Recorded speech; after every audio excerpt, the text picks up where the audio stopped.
காஞ்சிபுரம் மாவட்டம் குன்றத்தூரில் மிகவும் பிரசித்தி பெற்ற அருள்மிகு சுப்பிரமணிய சுவாமி திருக்கோவில் அமைந்துள்ளது. மலைகுன்றின் மேல் அமைந்துள்ள இந்த கோவிலுக்கு தினம்தோறும் ஏராளமான பக்தர்கள் வந்து செல்கின்றனர்.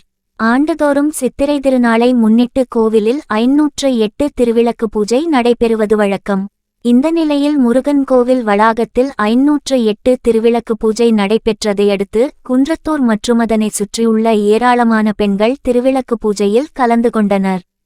இதையடுத்து குன்றத்தூர் முருகன் கோவிலை சுற்றியுள்ள நத்தம் பகுதியைச் சேர்ந்த பட்டியலின மக்கள் மற்றும் இந்த பகுதியைச் சேர்ந்த அதிமுக நகரமன்ற உறுப்பினர்களுக்கு திருவிளக்கு பூஜையில் கலந்து கொள்ள அதிகாரிகளும் அறங்காவலர்களும் பாரபட்சம் காட்டுவதாக கோவில் வளாகத்தின் முன்பு பேனர் வைத்து அப்பகுதி மக்கள் திடீரென ஆர்ப்பாட்டத்தில் ஈடுபட்டதால் பரபரப்பு ஏற்பட்டது. இதையடுத்து குன்றத்தூர் போலீசார் சம்பவ இடத்திற்கு விரைந்து வந்து ஆர்ப்பாட்டத்தில் ஈடுபட்டவர்களிடம் பேச்சுவார்த்தையில் ஈடுபட்டனர். இதுகுறித்து திங்கட்கிழமை கோவில் அதிகாரிகள் சம்பந்தப்பட்ட பொதுமக்களுடன் சமரச பேச்சுவார்த்தை நடத்துவதாக போலீசார் கூறியதையடுத்து அங்கிருந்து கலைந்து சென்றனர். இதனால் அங்கு சிறிது நேரம் பரபரப்பு ஏற்பட்டது.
மக்கள் ஒரு பக்கம் யாரும் வந்துப்பா